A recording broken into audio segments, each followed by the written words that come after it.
assess what is relevant for us and accordingly do. The smart city discourse has been a global discourse. And the 100 Smart City mission in India actually is quite a substantial effort at rooting smart cities in India and to have that strategy act as a lighthouse for urban development.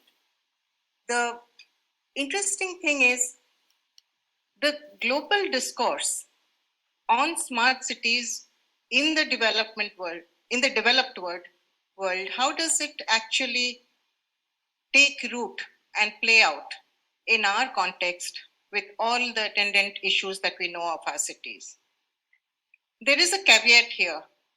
Unlike many other cities, we have had the fortune to be one of the planned cities, at least as the principal secretary said yesterday, the central area is very planned, but there are this essential networks and others which are similar as they have got extended beyond the central area. That gives us some kind of a basis on which to overlay the smart city approach. But while we are very happy about all this, I think, as I said, as a planner, I have some questions. The global collective imagination about the smart city, the global discourse and the global efforts in many cities across countries, that has certain characteristics which define what they mean by smart cities. When we have the smart city mission, there is a certain definition and a certain approach that we have taken. In my presentation, I actually want to look at how these smart cities, the Bhuvneshwar smart city has actually taken up part of the smart city within the smart city mission, the parts of the smart city proposals and strategies, played it out on the ground, but then what has been the effect? Does it match what the objectives are in terms or what the understanding and discourse is on smart cities? But as much as there is a positive discourse and the expectations of smart cities, there is equally some critical discourse. If Bhuvneshwar is done so well, how does it measure up to this critical discourse? There must be ways in which we have handled the potential pitfalls, and maybe some we have not handled very well. We need to take a systematic look at this. Having said that, I must also say that so far there has been very little detailed research on the way the smart city has been rolled out and what the specific projects have actually are currently playing out as. So we've done an initial work on this, and I'd like to end with some insights that we have. Is there a slide changer? Or somebody will? Okay. Is it? Yeah. So my presentation is about what really is about the key questions that we have about smart cities when we apply it to a development context. My presentation will have three parts. First of all, what is the general understanding of smart cities in terms of what are smart cities? What do we hope to achieve by within this discourse of smart cities and applying them to our cities? And what are the potential negative issues and concerns that have also been raised by authors and also sometimes been seen in the field? That's one part of it. But within this background, I would then look at Bhuvneshwar Smart City. Many of you may not be aware of the full proposal, so I will just explain very briefly about what the Bhuvneshwar Smart City work comprises, both the area-based development and the pan-city development, and the key features and how it has progressed. With these two sections, I would at the end bring them together to actually talk about how smart are we? Where are we in terms of the expectations, and how do we measure up, or how have we taken care of the potential pitfalls and concerns and issues that have been raised or seen elsewhere? The global understandings on smart cities broadly Actually, there are many, many definitions. There's no concerted, singular definition of what a smart city is. So if you look at the British Standards Institute, it has some definition. If you look at the European Union, they have another definition. Many authors, academics have expanded on this and have other definitions. But finally, our smart city mission says it's cities that work for people. Very nice, succinct definition. And of course, they have gone on to explain what it means. I hope you can see the three main things that are common across all definitions. That smart cities are about applying digital technologies to service delivery, to governance, to citizen inclusion and engagement, and to other aspects of urban development in order to make them better and more responsive. That's one of the ICT digital technology application seems to be the central and commonly understood factor or aspect of smart cities. Involvement of private firms, that is on PPP arrangements, that is seems to be another pillar or another feature that is common to almost all the discourses. And finally, the making the smart cities, the market-based approaches to making the smart cities inclusive. Whatever work is to be done has to be also is linked to the link with private firms and having partnership arrangements. These three seem to be very common. What that is what smart city is supposed to be. But what is it expected to these approaches? What are they?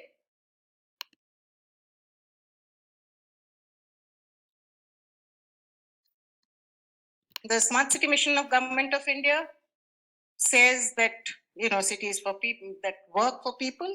It says livable, sustainable, and has a thriving economy. Okay, that's the expansion. But there are many negative consequences or negative issues, concerns that have also been raised. First thing is, a lot of authors say that is this an appropriate way to have urban development or to anchor urban development in our cities? Is this a good strategy and approach? It doesn't seem to find favor with many critics and authors who are looking at it. Many have said it's an ideological cover for processes of neoliberal urbanization. It's effort at showcasing private industry, I see the technology industry. So there is all these critiques that are there. That's kind of a global thing. But there are very specific potential issues which may be more relevant to us. That there could be spatial inequalities accentuated because of the technological divide. And that for sure would be a concern in our context. Diversion of resources, scarce resources for urban development to iconic projects, away from some very mundane, basic service necessities that we have. The proliferation of urban governance structures, we all know we have a forest of urban governance structures. One more structure, one more SPV to add to urban development efforts, that's been a concern. The inclusion of private firms as partners in this effort has also led many to observe where it has happened and also to question whether there is an erosion in public sector capacities. That if we bring in experts and technology and others from outside and they are the ones who are doing it, what does the private sector capacity, what happens to the private sector capacities? Where is the learning potential? What happens after they leave? These are questions that have been asked. Therefore, it kind of exacerbates the local capacity, the low local capacity situation. There is a focus primarily on technology. What about local values, local historical antecedents? All of those don't seem to play into this discourse at all. And the elitist nature of the kind of projects that are coming have also found some critiques of that. So there seem to be there's a lot of skepticism about how this will work with very specific things that are being feared. Where does the Bhuvneshwar Smart City add up to this? Well, one of the other things which is actually probably very pertinent to us is the fact that are we really in the Indian context or in developing context talking of smart, or are we really talking of just gathering of digital data? In a context where data does not exist, is it all about just having digital data, which could have other consequences? The marketization of data, the invasion into privacy, all of those could be concerns. So now let's look at what we are doing in Bhuvneshwar. Well, the broad objectives that have been specified in the smart city by the Bhuvneshwar Smart City Limited, which is the SPV which is implementing it. It is to develop a city that has core infrastructure, decent quality of life to its citizens, clean and sustainable environment, and through the application of smart solutions. Again, a very broad kind of a approach. And as you know that the within the smart city mission, we do look for the proposals were invited in with two parts. One was the area based development and one was the pan city development. So the Bhubaneswar smart city proposal, of course, conformed to all of this. The whole idea in the smart city mission was that this effort is not for developing all cities. The few cities that were picked were supposed to be lighthouse models that could be other cities could learn from, and the area based development could be a lighthouse model for the rest of the city. So this whole notion of a lighthouse kind of an effort was what is kind of always being talked about. The broad strategies in the smart city mission were three: the area based development and pan city development. With area based development, the details I think everybody knows, I need not spend time here. The redevelopment of 50 acres, a maximum retrofitting of 500 acres, and greenfield area development of 250 acres. That was the upper limits that were, and this description of what this means. But citywide pan-city smart solutions was an essential part that was required under our smart city mission. And all the projects could fall into any of these categories, which basically is a very broad-based description of all urban development services, infrastructure, and everything can be smarter: smart economy, smart mobility, smart services, smart buildings. The proposal could include any aspect of this.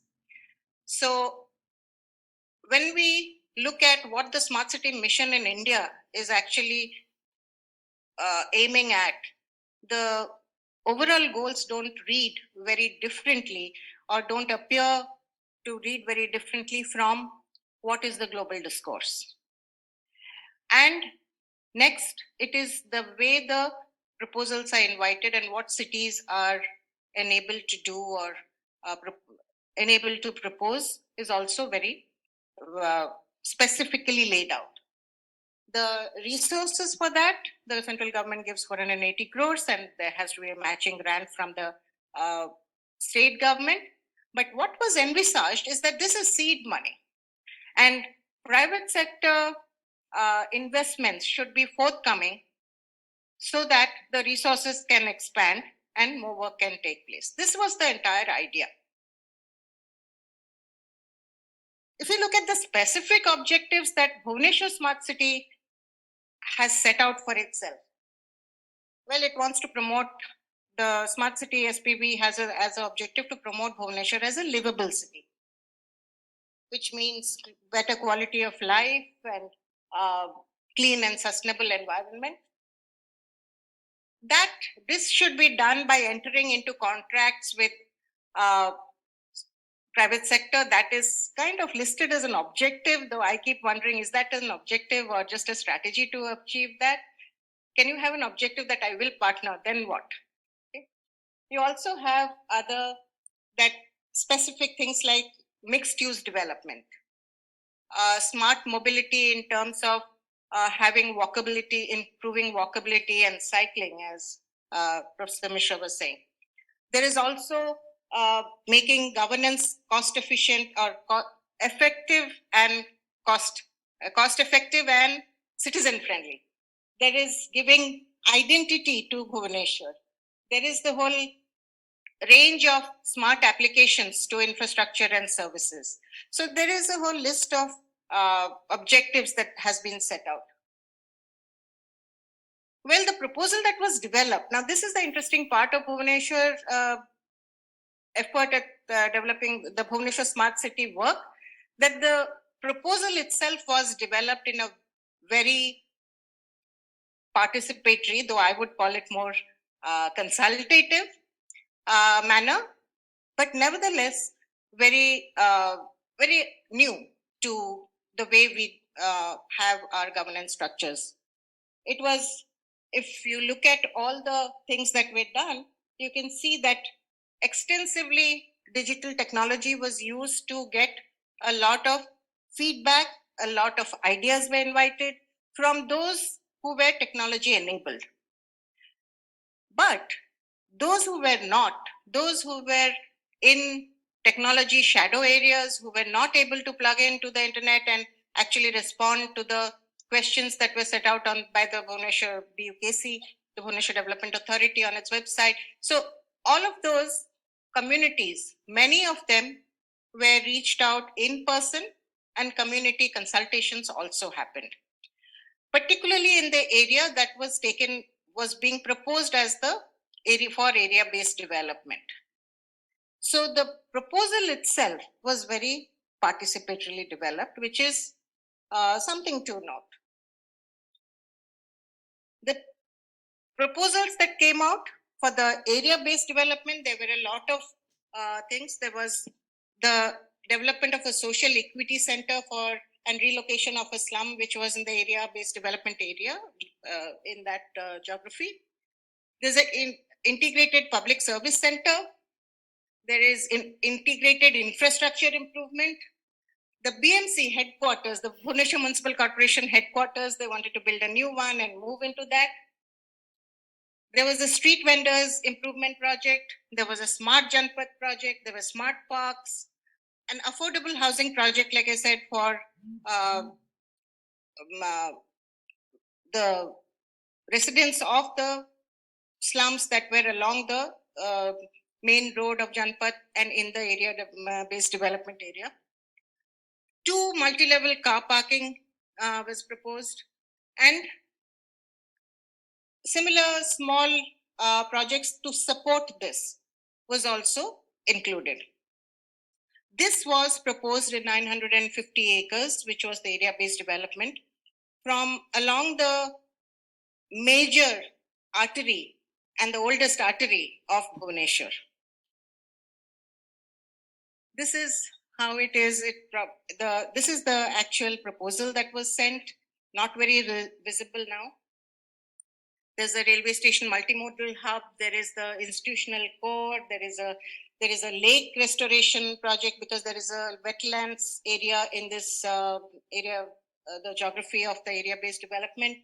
So there are many such specific projects. All of this is on the website for those who are interested to look at it more closely. Similarly, there was a pan-city proposal, the mainstay of which was automated traffic management.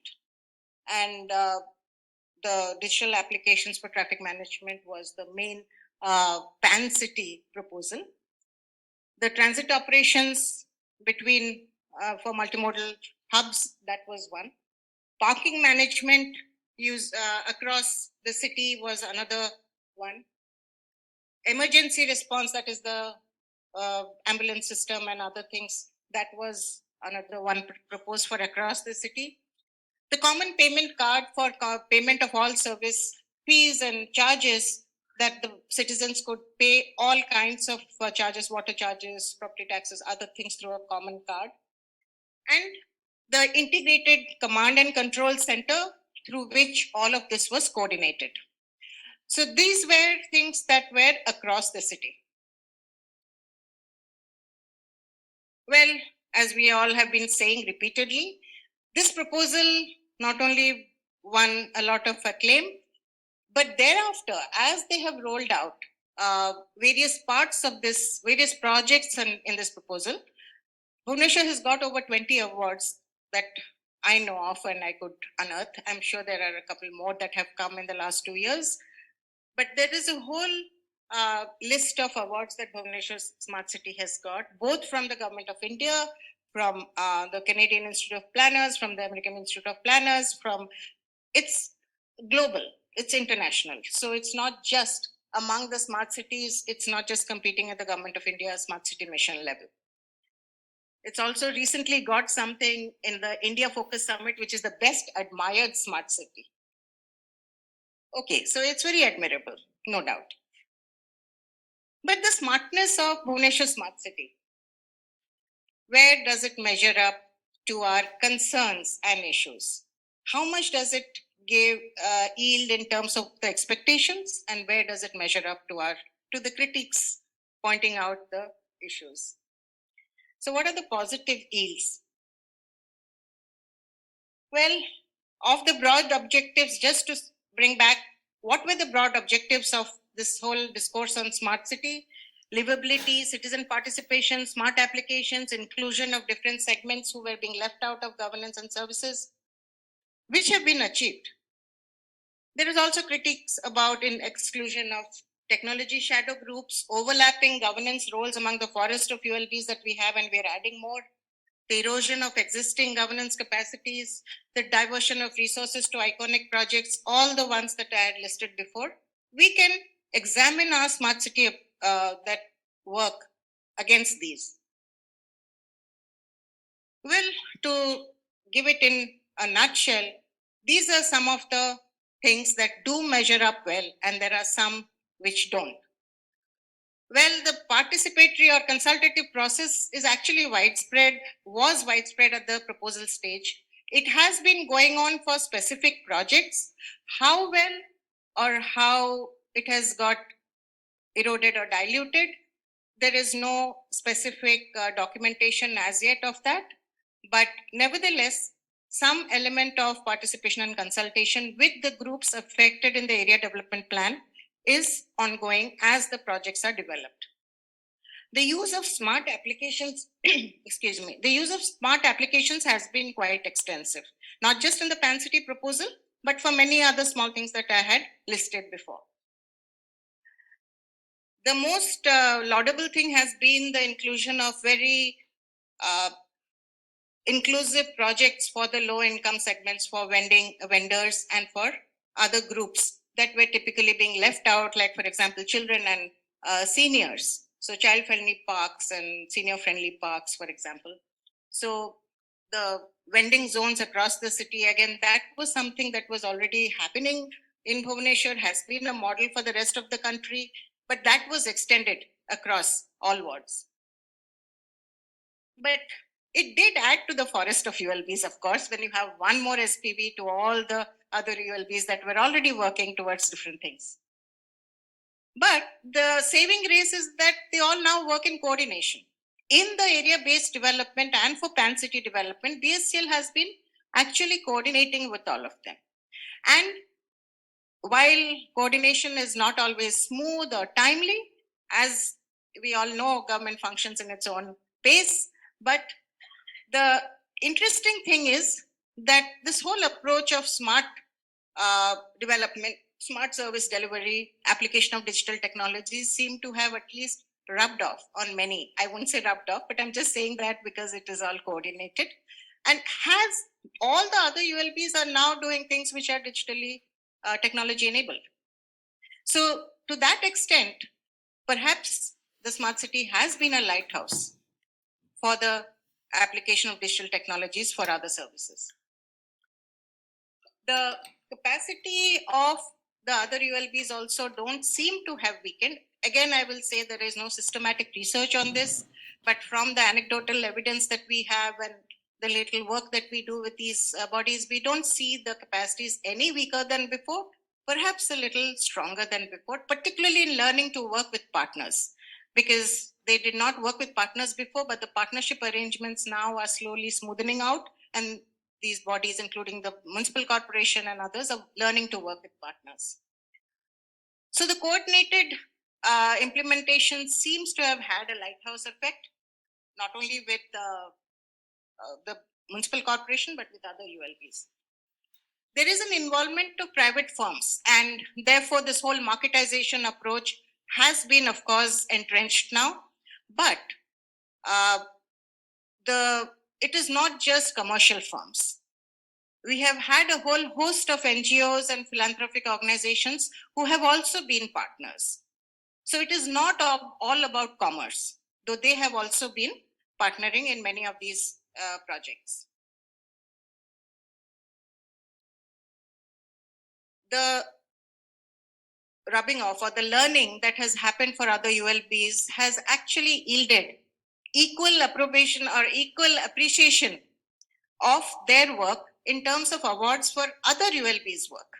So it is not just the BSEL that is making waves. It is not just the smart city. It is the other ULBs who are also doing quite signal work. For example, the first thing that one would say is that the Bhuvneshwar Smart City Limited as an SPV did not exist when the proposal was developed. The proposal was developed by the Bhuvneshwar Development Authority, which had a Bhuvneshwar Urban Knowledge Center, which set it up and worked with IBI consultants to actually develop the proposal. It also worked with Xavier University, or what was XIMB at that point of time. So many of the ideas were proposed also by us. The first draft, in a sense, was in-house prepared. But the Bhuvneshwar Smart City Limited as an SPV did not exist. So BDA has now developed a urban knowledge center, which is now supporting much of this work, much of the planning work across ULBs. That was capacity building in a way. Similarly, there are other ULBs that have have won awards, like for example, in water, drink from tap, 24/7 water supply, Watco has got. There is also the Jaga mission, which is, as everybody knows, that has got much acclaim across the world. So it is not only the smart city, but other learnings, the learnings flowing to other parts of the governance system, which has enabled a kind of a win-win situation for all the ULBs. But there remains some, if you look at the apprehensions of many people, some gaps do remain, and perhaps through a thorough critique, we can hope to meet some of them. The one major gap which stands out, well, today smartness means climate smartness. I think we are at the brink of a precipice, and all of us know that we really have to get our cities sustainable, to talk about resilience and climate adaptation. Well, all this work that was done in the last 5 years could have been done in a green way. Why not have all the footpaths and all the vending zones that were done, all the other infrastructure that was put up, the buildings that were put up, they could have been made green. And the technology exists for that. But we have done business as usual. That was an opportunity lost. Similarly, the area-based development approach in itself is a reinforcement of the enclave development. That is kind of the trend of the times, and has definitely stands out as significantly different in terms of its design, planning, and maintenance from the rest of the city. So yes, to that extent, given that that is a high income area, one of the oldest areas, but also one of the institutional areas, so it does remain as an elitist kind of a enclave so far. And as Professor Mishra already pointed out, the smart cycling, smart walkability areas, that seems to have not been effective. We don't know why, what went wrong. There's no research into it.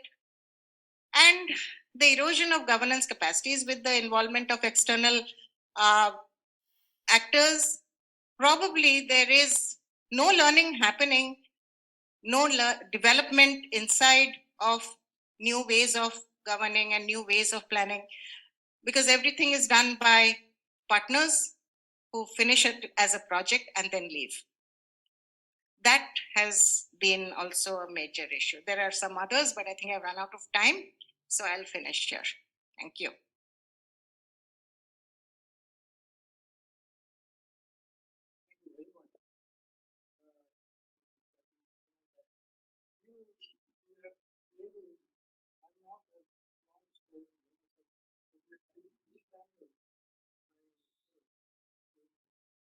You have so many good things you have talked about. Sorry.